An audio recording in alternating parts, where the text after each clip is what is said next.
Do you guys know what's remarkable is how much England looks in no way like Southern California. And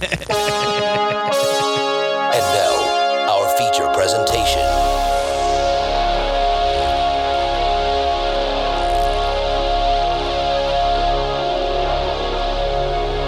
Welcome, everybody, to No Flicks Given. I am Matt, and joined with me today is Peter and Frank. How are you two doing? Doing good. Happy to be here. So we were running around ideas for movies to talk about, and I happened across not a landmine because it's a positive landmine. It happens to be one of Frank's favorite movies, but just kind of we were hanging out upstate. I had my little CRT TV stand and my collection of tapes, and I was perusing through the ones that I hadn't seen, ones that I picked up from like thrifting, this and that, and popped one out of the case and saw The Adventures of Robin Hood, 1938, and figured, why the hell not? Hi-Fi VHS, it'll be great. And then decided that I'd tell you guys about it, and that was the beginning of this episode.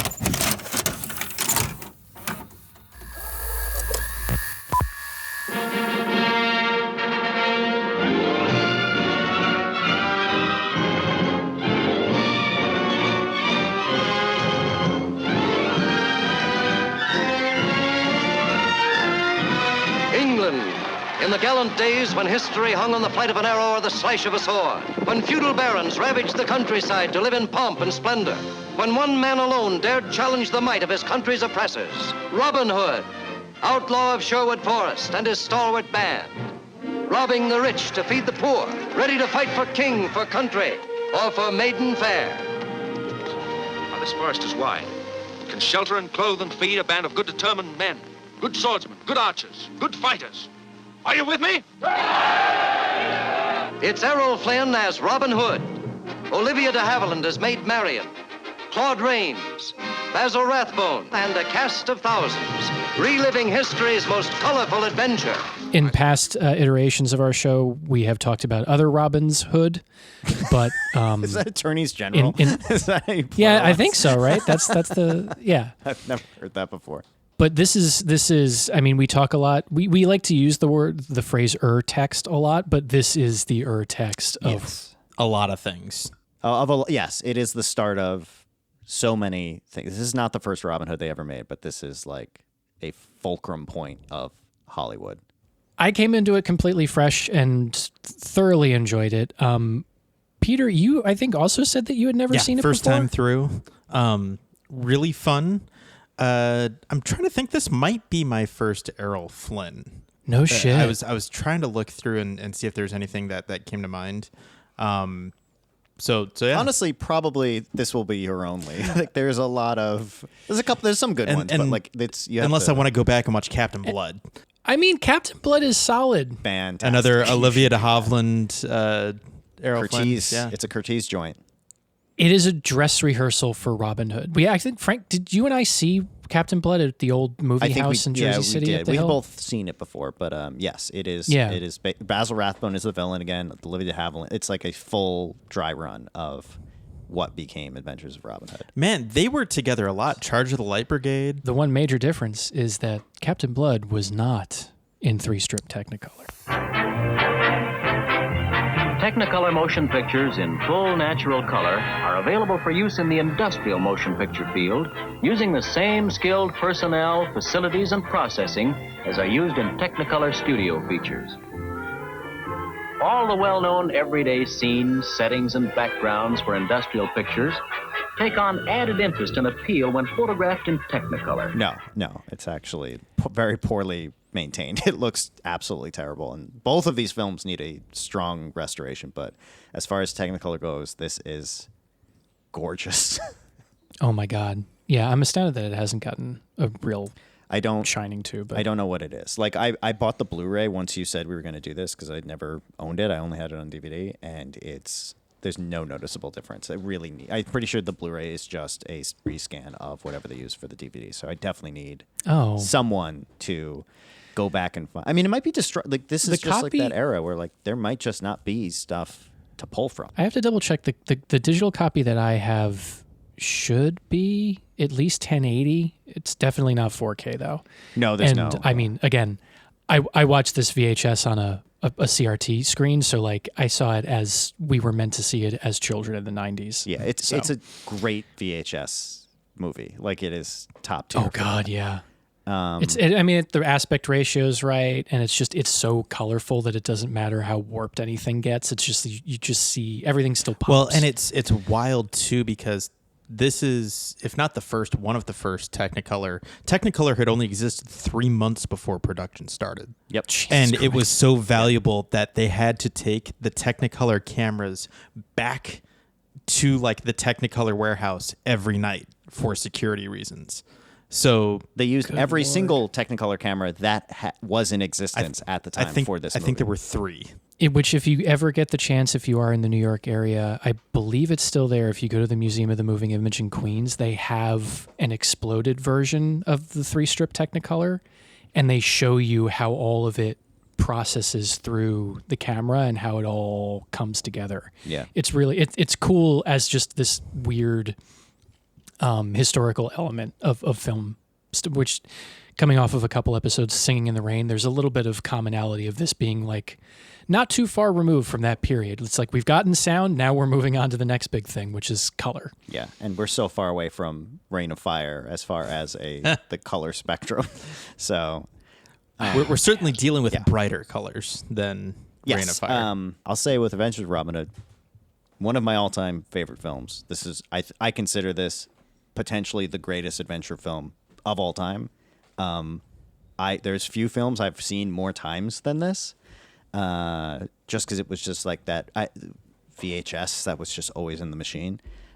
This is, watching it now, it seems pretty quaint and it seems pretty basic. And honestly, it seems pretty like cliched and kind of like bland in terms of like its creativity. But like you have to remember almost everything that happens in this movie is a cliche because they did it in this movie. We can go through the list of just the sheer amount of iconic aspects of hero and villain, swashbuckling, adventure relationships and stuff like that like started here in this movie and with this conversation. And I would even bet that there's a lot of stuff that's cobbled together from old silent movies, but like they're all distilled into this sort of iconic representation of like what an adventure movie, what a swashbuckling movie became. Yeah, I think there's eras of, and we can probably like try to figure out the list of them, but there are certain movies that they'll take all of these rough ideas from the recent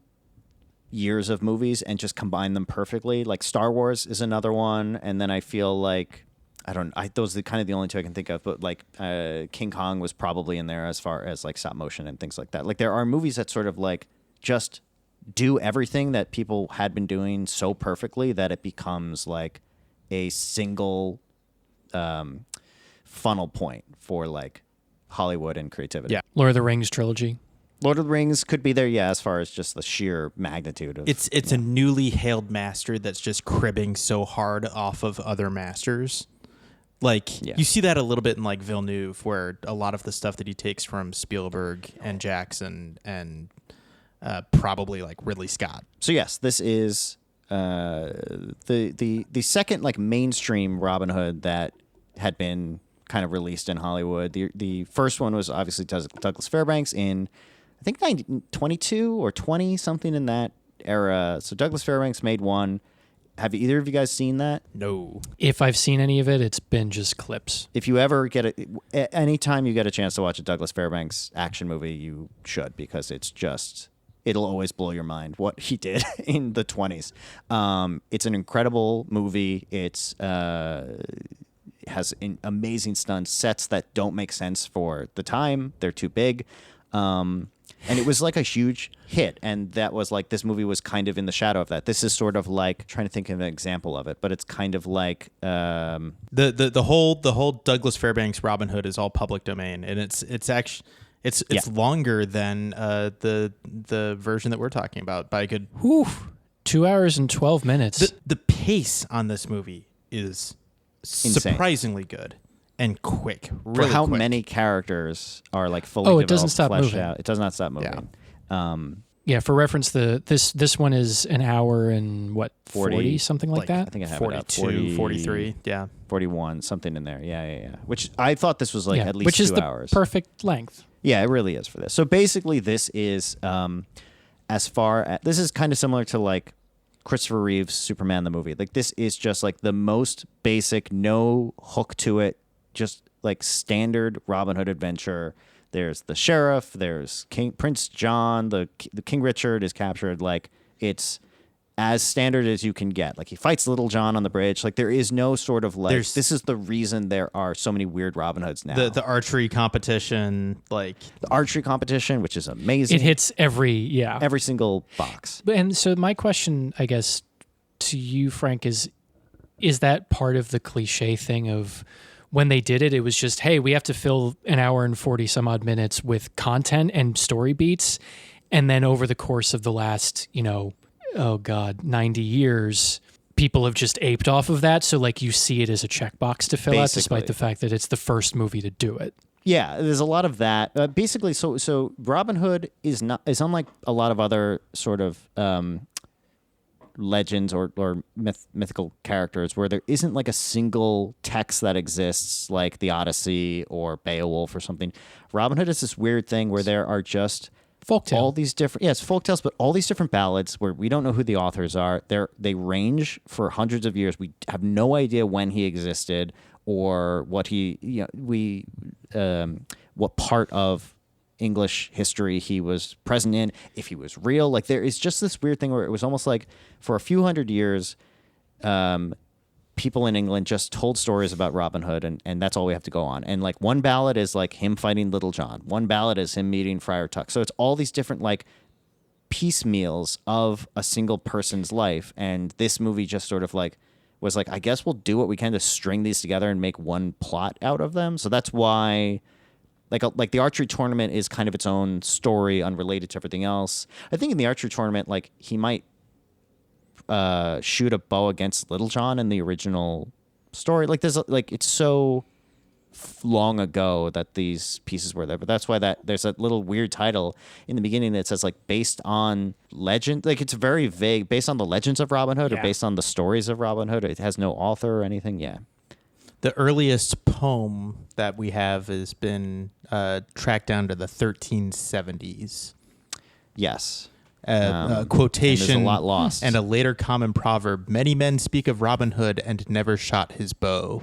It's an interesting history to dive into because it is this sort of like detective story of where you can find evidence of this person, and even still like not really totally sure what's real, what's not. There was probably it probably comes from some event that happened in real life, but as far as we can tell, there's no definitive story, and it's been so desaturated and retold and changed over the years. It's something that happens a lot with the type of folktales that are dependent on the spoken word as opposed to the written word. Yep.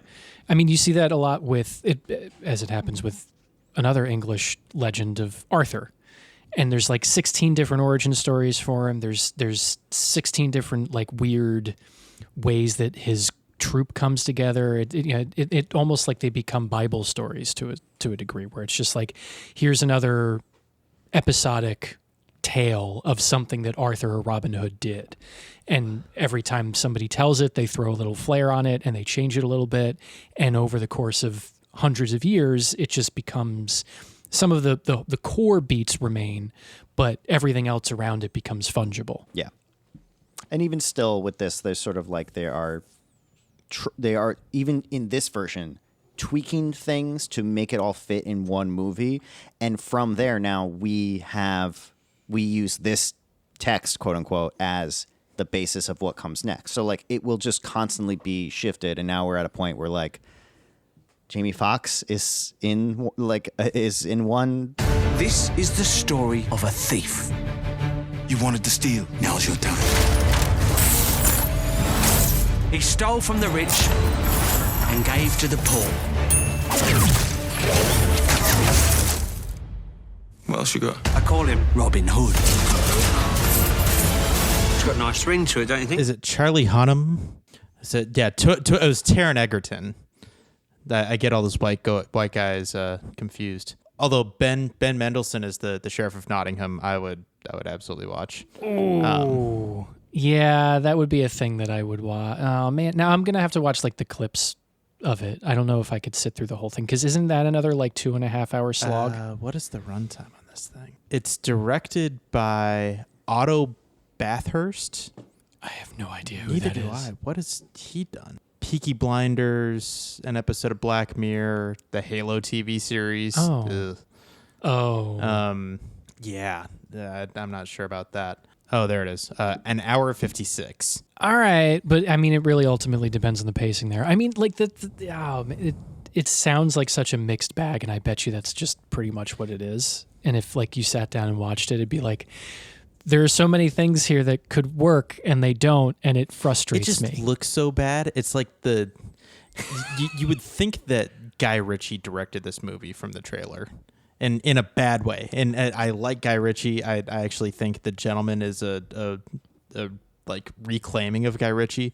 This is like bad Guy Ritchie or Michael Bay. Did not Guy Ritchie do a Robin Hood movie, or did I see the trailer for this Robin Hood movie and just assume it was Guy Ritchie?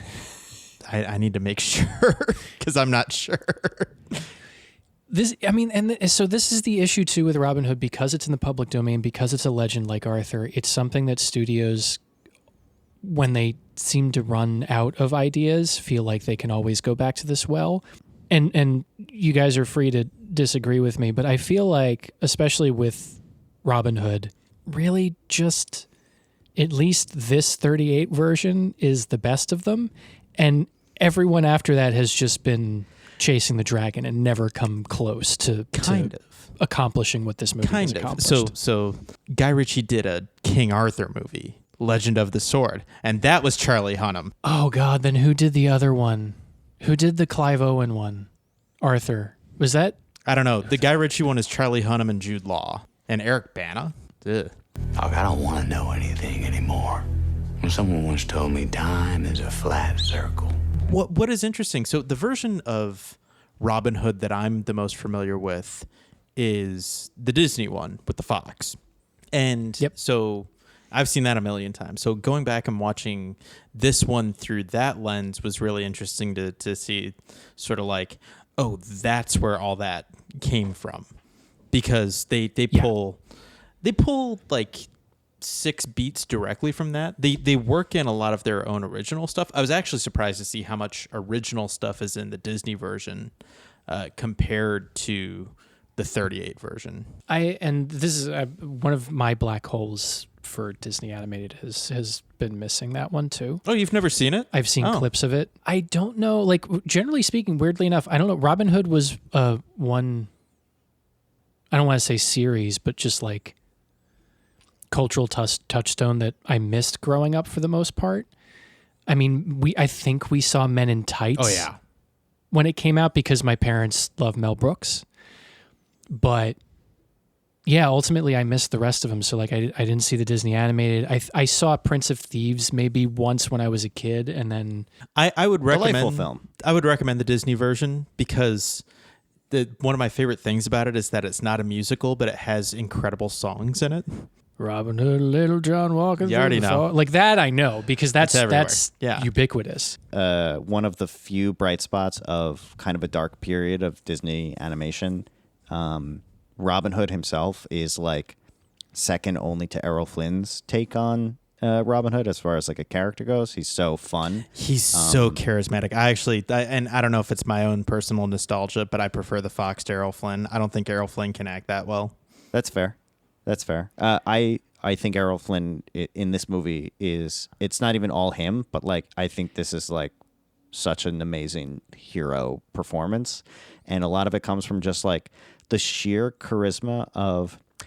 There's something about a lot of like larger than life performances of this era where the male actors like were able to reach a point of like confidence because they were pieces of shit in real life. So they basically But I think also to that point, his performance is being not propped up because it's not like he's doing nothing, but it is being held up by the cast around him and the crew around him. As far as Errol Flynn goes, the sheer so much of his performance is he does a great job, but he's played this character in many other movies, and you'll see like after this is basically he gets typecast in a lot of ways into this type of swashbuckling rogue, and you'll see like when the script's not as strong, when the camera work is not as strong, you see the difference in when he's left to have just his own devices. Like he's helped by like some amazing lines, like some witty fucking lines, and some fantastic camera work that does a lot of that lifts a lot of it for him. And just the chemistry of his co-stars playing with and against him is everyone. part of the strength of it. Yeah, for sure. Be seated, gentlemen. No need to stand on ceremony on my account. So you think you're overtaxed, eh?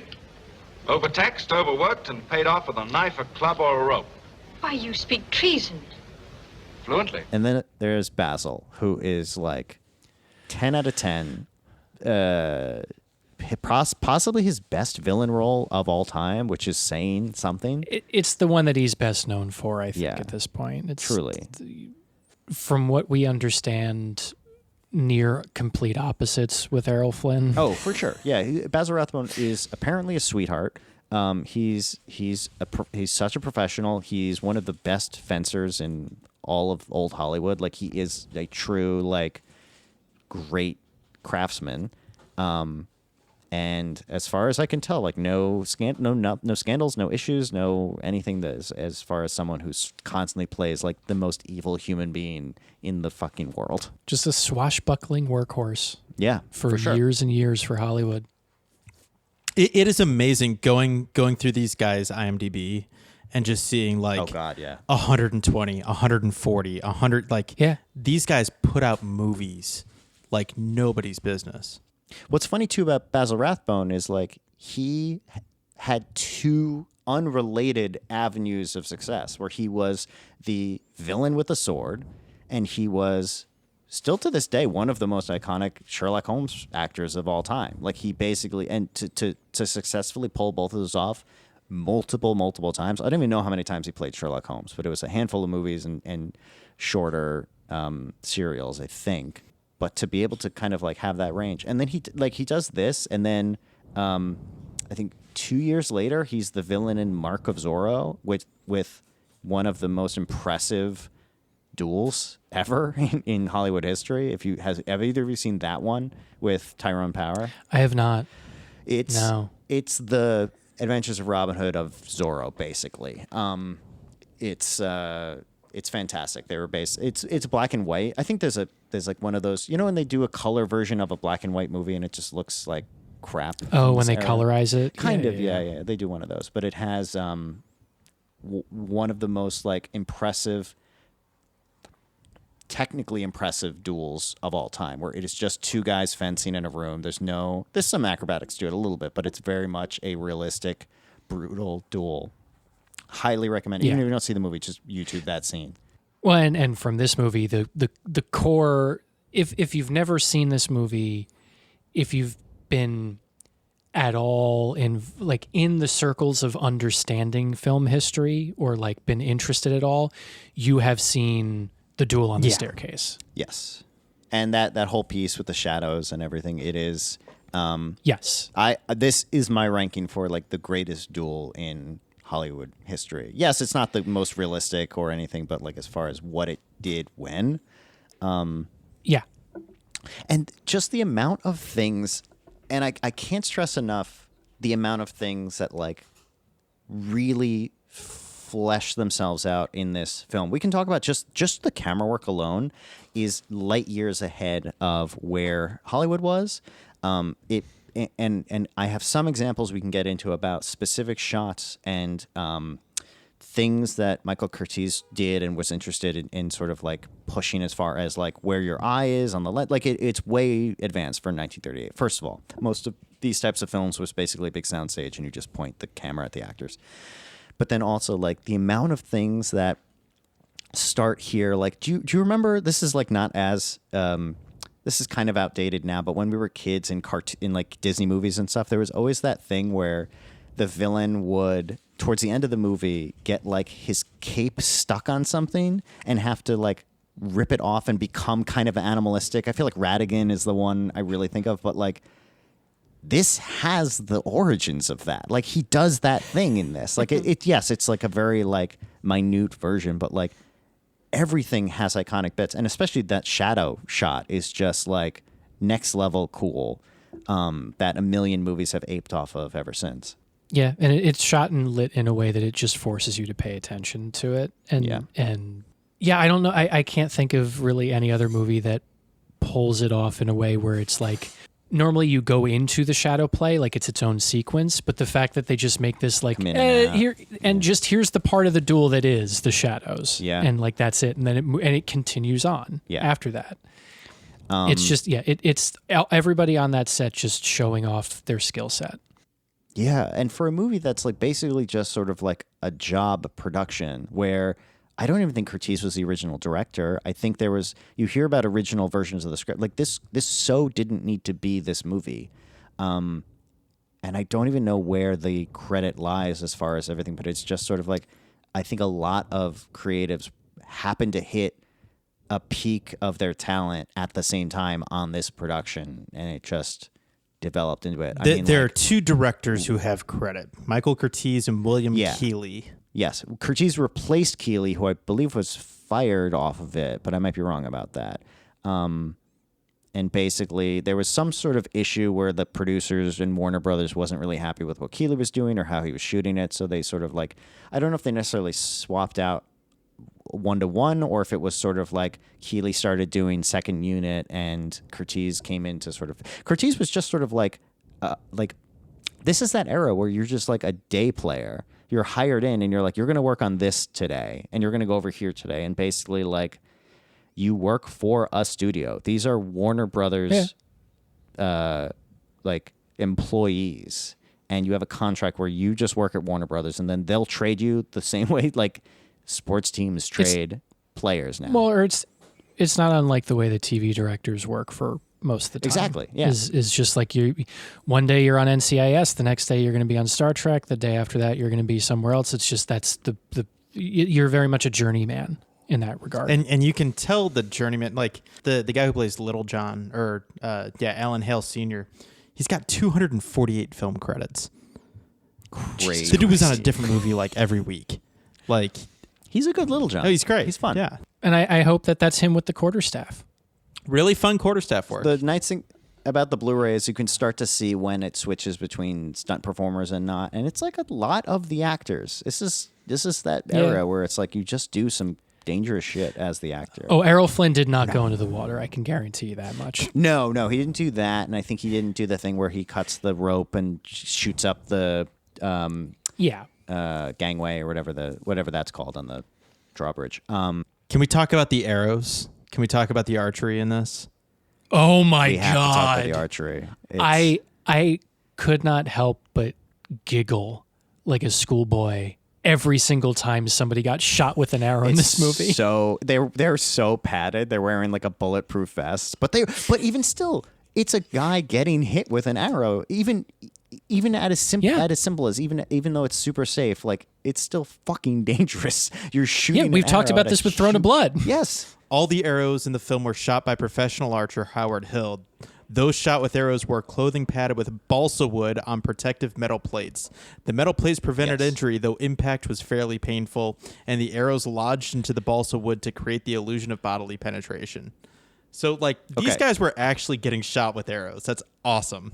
Oh, and Howard Hill is one of the most legendary, if not the most legendary archer of all time, as far as this goes.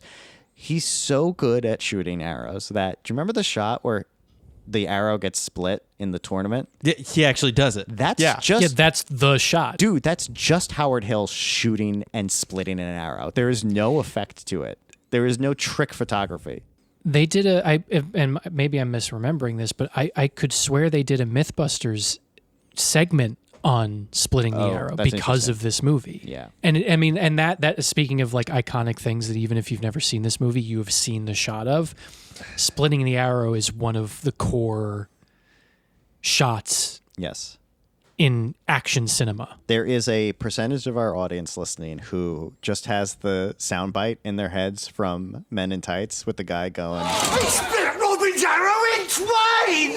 The 90s was not kind to Robin Hood adaptations, and you can see how much they pale in comparison to this movie. Peter and I talked about it a little bit earlier, but just, I know we talked about Errol Flynn being propped up by his cast and crew, but just compare Errol Flynn to Kevin Costner.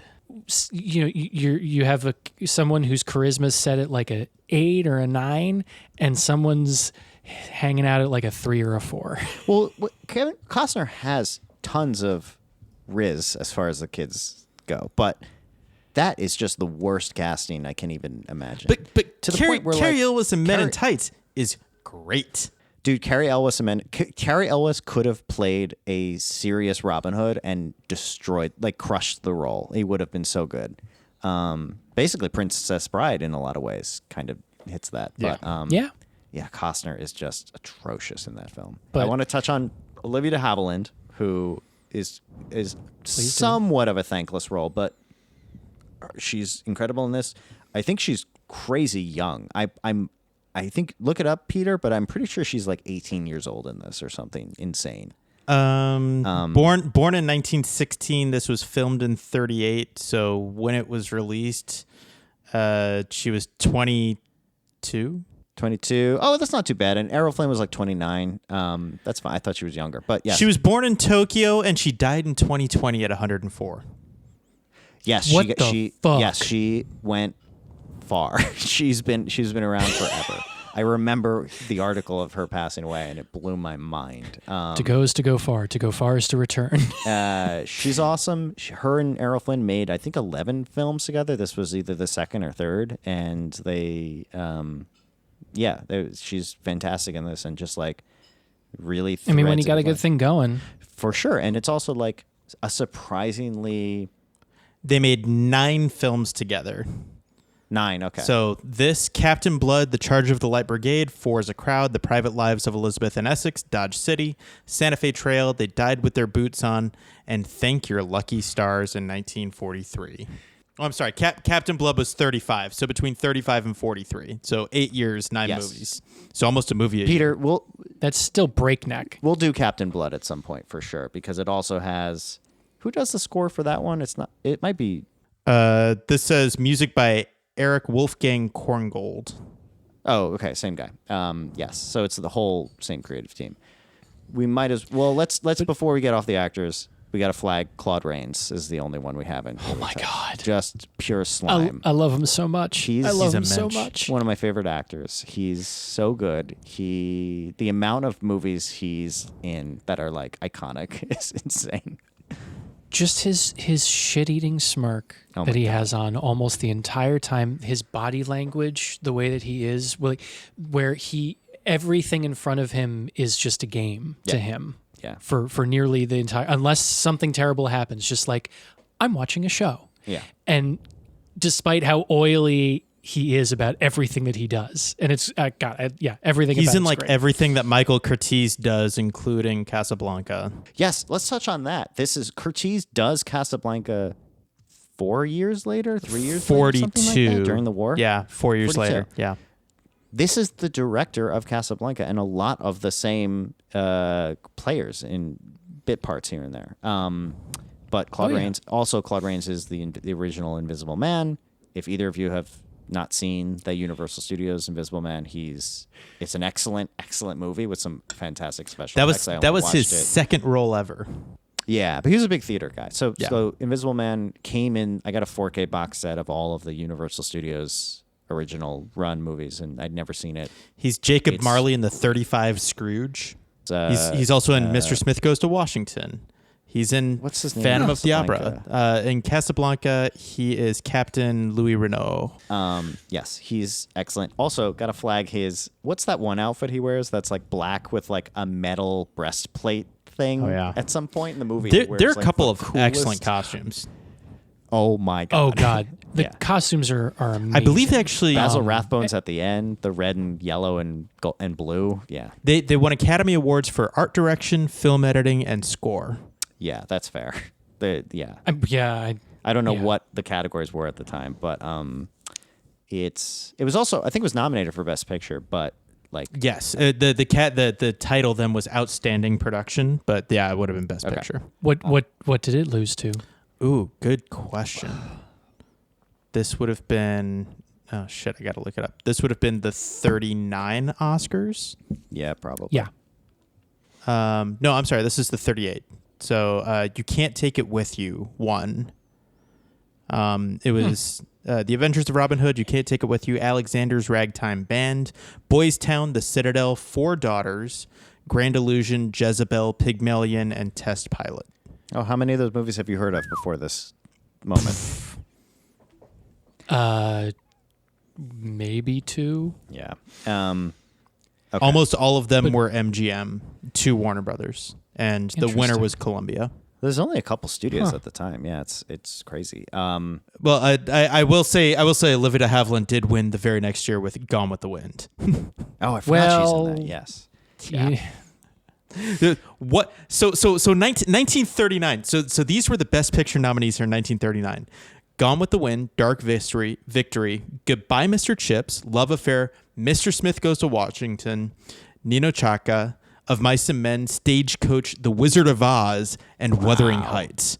What a fucking year. That's a year. Crazy. Yeah. Ugh, I guess you got to give it to Gone with the Wind, but I'd give it to Wizard of Oz, honestly. That's just me. Also, just to flag the obvious, like, Wizard of Oz always gets flagged as the first color film for people who don't really know the history. Like, Robin Hood came out before that. Like, there were color films in existence before that, like, iconic moment of Wizard of Oz. But, like, this is just, like, that era where it's rare to see such a beautiful, film in a theater.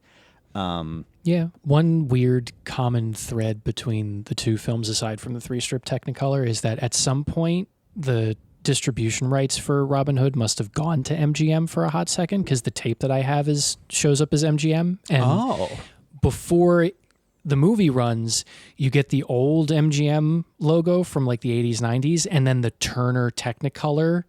Oh, that's fun. Ident. Yeah. And I remember watching that going, why do I remember this whole, like, why is this so familiar to me? And it's because we had the Wizard of Oz tape that we would watch over and over again. And it's the same exact thing that they play you right before the movie starts.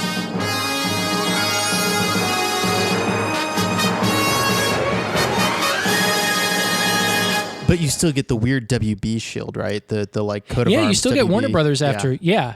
So there must have been some transfer of distribution or whatever to make the tape at some point.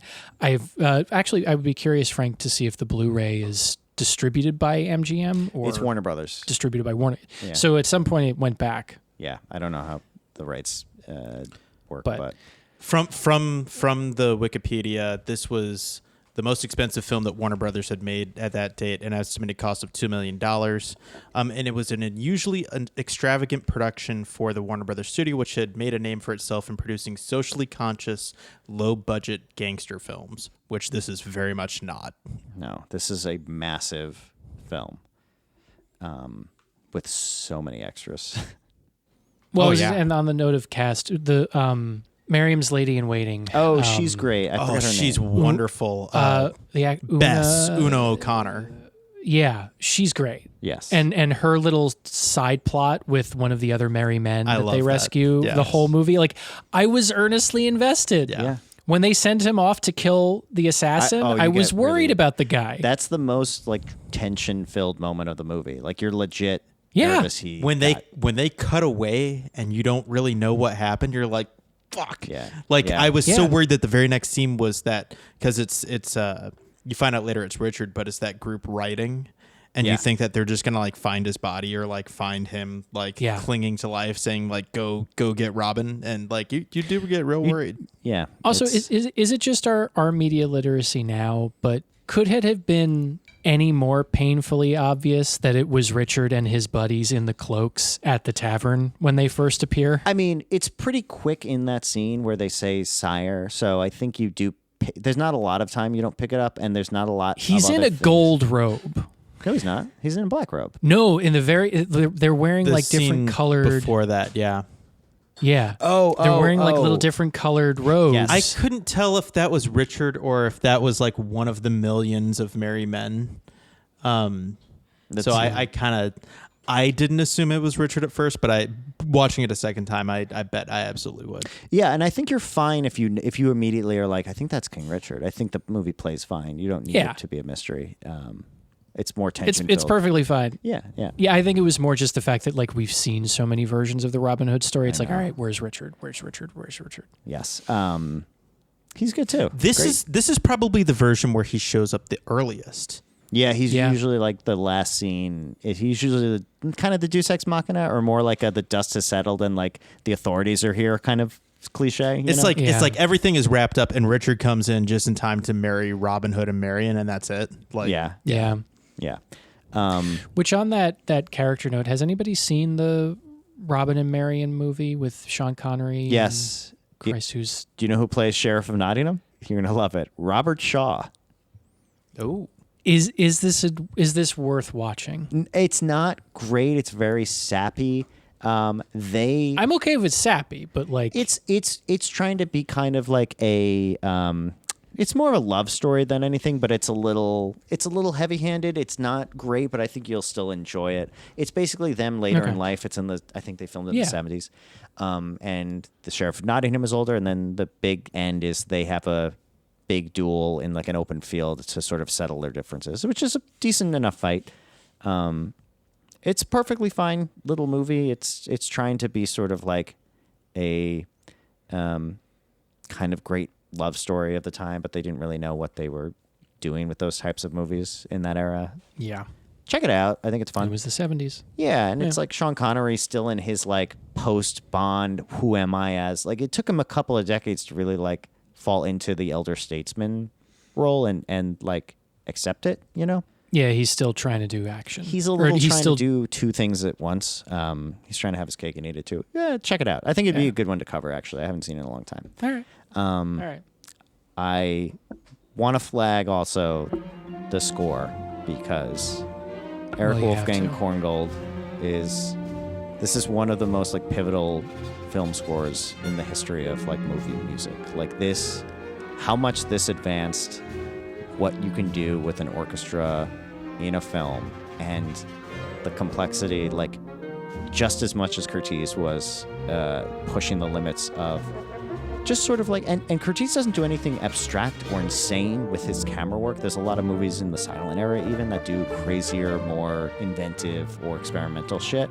But as far as just sort of like dissecting everything a camera can do to express story beats quickly, like Eric Wolfgang Korngold does that much with like a score and like leitmotifs and weaving them in and out, and like the sheer, like this score is good enough to have been written in the 70s or 80s easily and have been, you know, just as accepted. Yeah, it also has just like the general energy and tone that becomes what you hear it whenever you think of adventure movies and things like that. It's what the Magnificent Seven score does for westerns. Yep, for sure. Absolutely. Yeah, there's one moment in this score that really got my attention because they weaved it into the editing that I thought was really cool. And it's when they're getting ready to it's like the preparation for Prince John's coronation, and there's this big wide pan shot where they go across the screen, and just as the trumpeters on the screen raise their trumpets, like the trumpets come in on the score in perfect time. Yeah. It's such a cool moment that I was like, oh, holy shit. Somebody really put some attention into that one. Yeah. Like just for that like 2-second moment. And the horns carry through, but like it goes through the rest of the scene. And like the guys on screen clearly are not playing. It was very, very cool. Even the sort of like the big ambush scene in the forest, like the single track where it's weaving from like energetic action music back to that like calmer piece that is like Sir Guy and Marion riding and like cutting back and forth and just like dropping it down and bringing it back up, and like there's still tension mounting, like what he's able to do with the themes and bringing them back, and also just like it's still kind of a novel idea. It'd been done before, but it was still kind of a novel idea to like have leitmotifs and then recompose them to sort of reflect different things, but have the same basic themes. Like Robin's theme is when you first meet him, when he's riding into the shot, very heroic. It's very like honestly pretty cheesy. But then when he shows up at the banquet with the deer on his shoulders, and they play that same theme in like a dark, like violent tone, which is like that's when this movie like really kicks into high gear. That scene.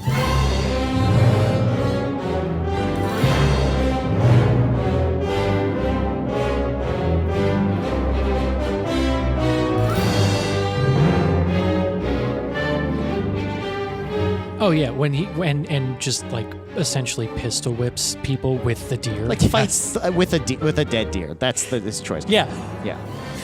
The number of times that he has to fight like a crowd of 20 guys at once, and he just no like problem with it. Bodies like off them, and just like somehow gets away is incredible. Yeah, that opening scene, for anyone who doesn't remember or hasn't rewatched this in a while, Prince John's at like a banquet with all of his like cronies. It's this big medieval dinner. What? Well, I was going to say, so that one of the things that we didn't talk about is at least in this telling of the story, there is a conflict between the Normans and the Saxons. Yes. The Saxons, who are more indigenous to the island, and the Normans, who are the continental European invaders to England. So it creates this interesting play of like who's part of what clan. It's kind of doing a like, they're treating those words as like upper class, lower class a little bit. See, I couldn't tell if it was supposed to be like a race thing.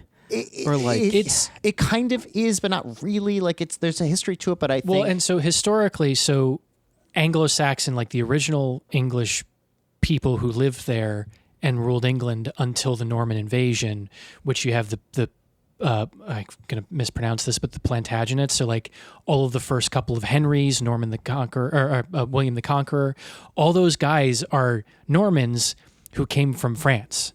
There was a very long period of time where the courts of England spoke French exclusively. Yeah.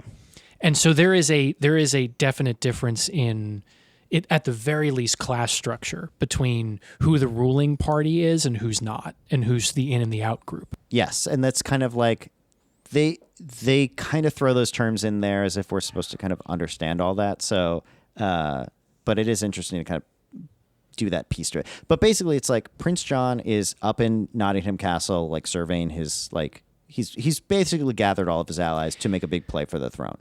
It's early on. We're meeting him, and like it's a room full of like 200 of his loyal followers and knights and like guards and stuff. And the sheriff of Nottingham and Sir Guy like tell Prince John like, oh, we had trouble with this one guy in the forest today. Like he might be a problem. And Prince John's like, oh, okay, like put a reward out. I want his head. And you're like, okay, standard scene. This is the setup of the movie. And now Robin's going to be an outlaw. And he is an outlaw. And then basically, is that the Ridley Scott, the Oscar Isaac or whoever? Yeah. No, it's fucking Russell Crowe. But who says he's the outlaw? Like that's Oscar I Isaac. forget.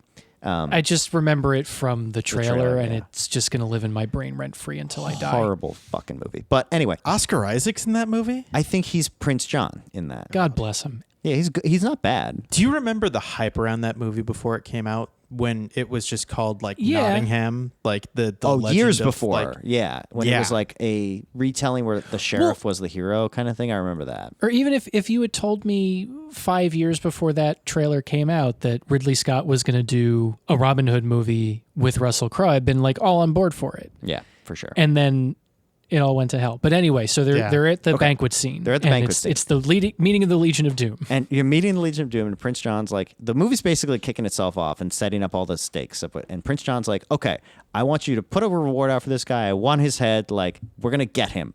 As he's doing this, like, there's like a ruffling outside the main door. So they decide to open the doors and see what's going on. They open the doors.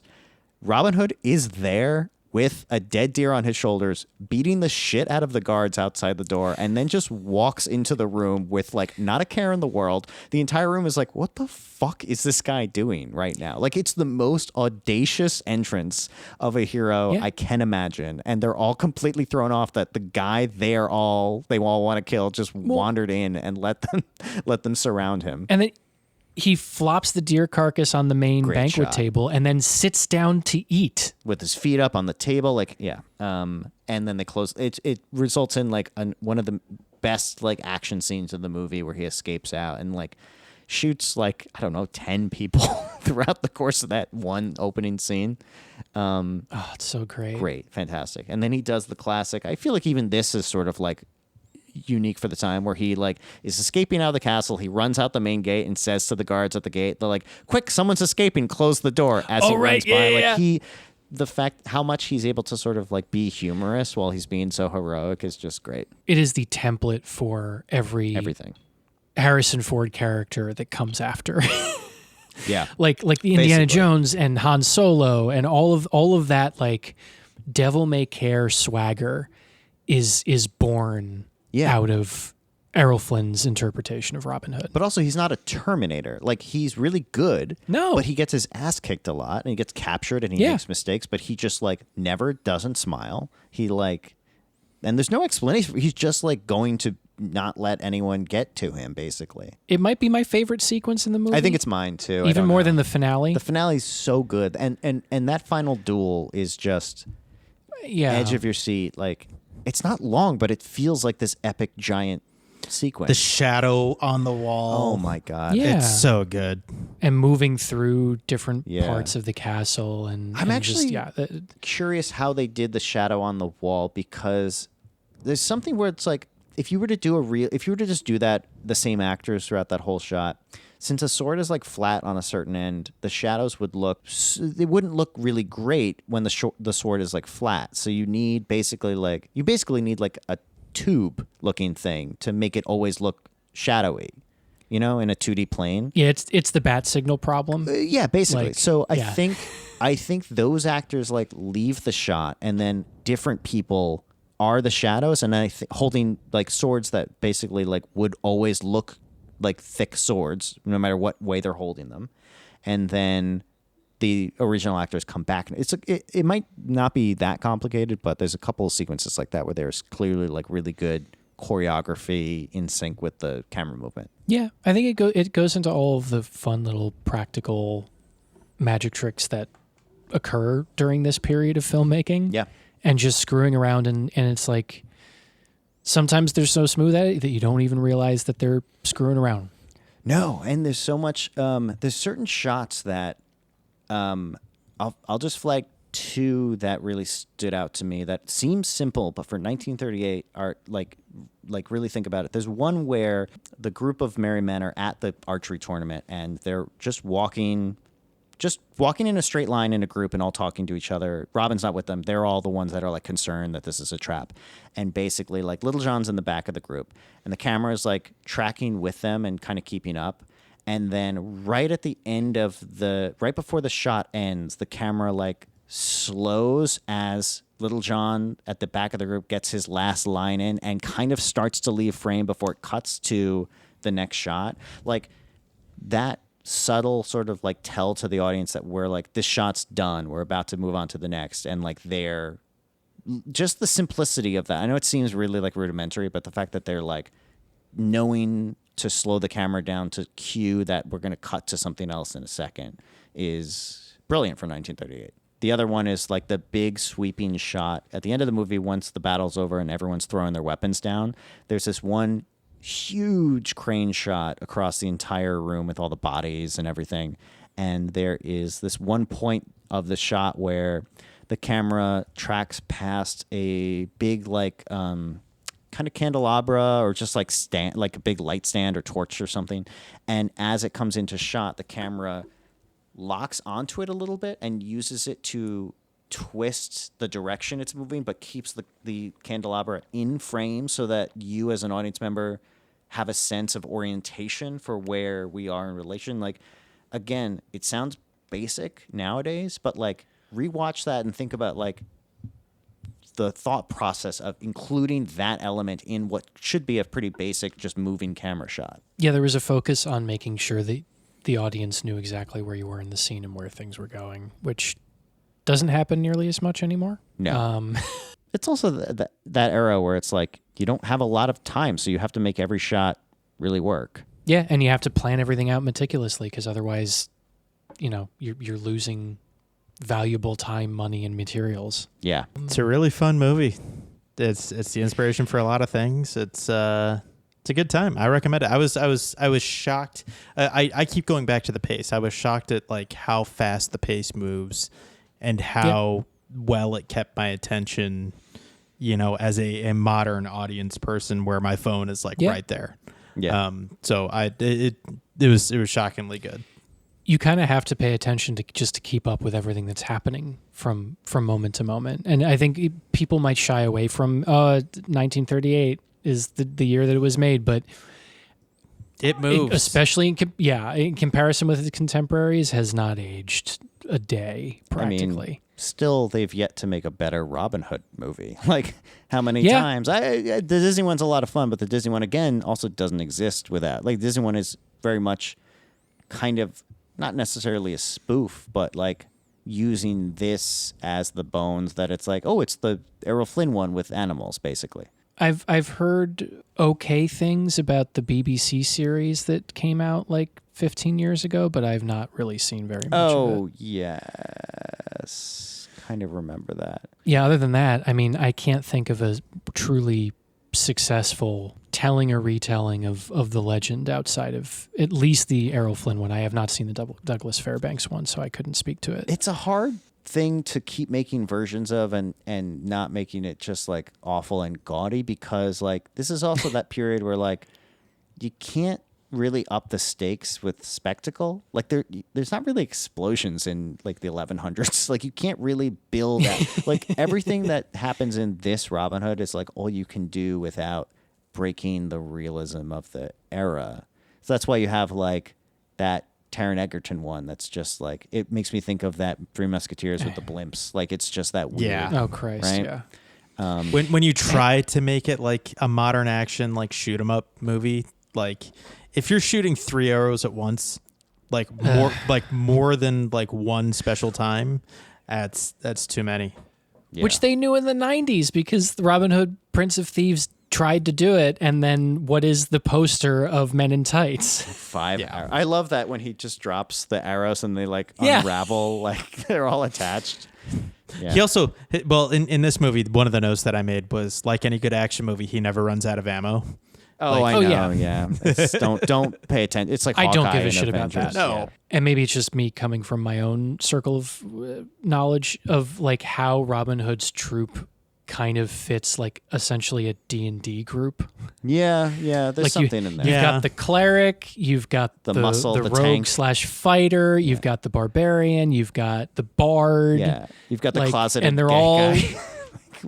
I don't know what Will Scarlet is in this movie. Like he's the there. bard. He's just there. He's the bard. He is a bard. Yeah. At least he's not Christian Slater. Oh, wow. I know. He's great. And I've seen. Don't get me wrong. I love Christian Slater, but not in that. Yeah. Sir, you have hearing problems, mister.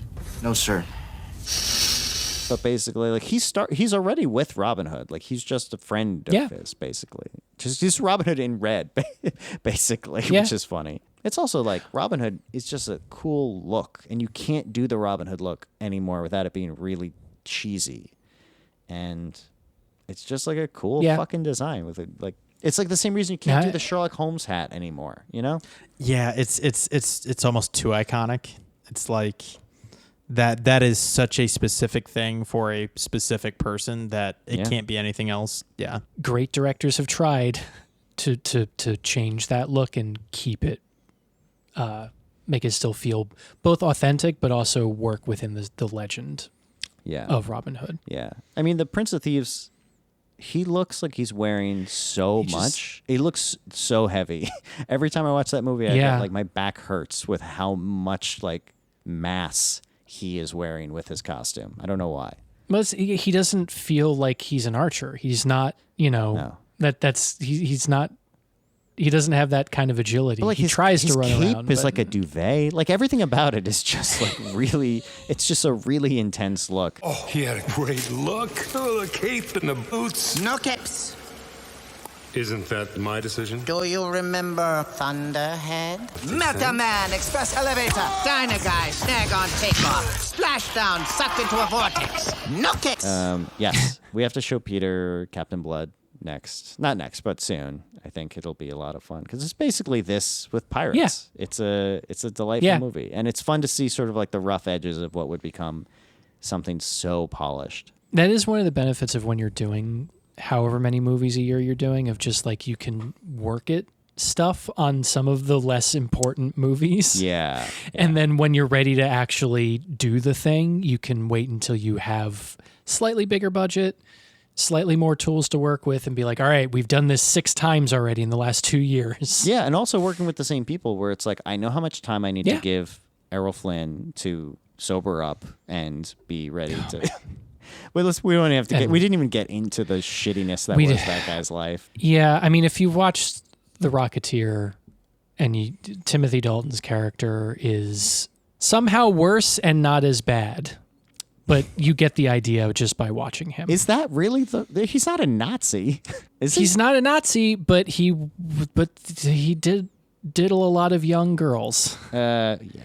Allegedly, but I mean, when his defense is, I hardly touched the girl, you're not starting off from zero. So, like, yeah, it's just different flavors of shit at that point. This is No Flicks Giving. Be sure to like and subscribe and follow us on Instagram.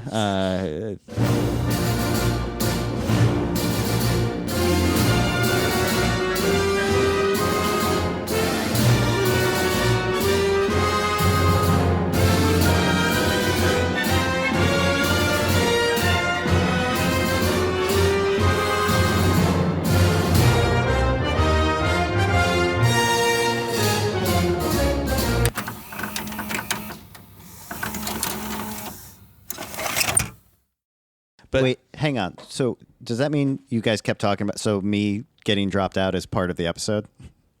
We kind of ignored it. We kept going. You missed a long interlude where we were trying to determine if Guy Ritchie had directed a Robin Hood movie.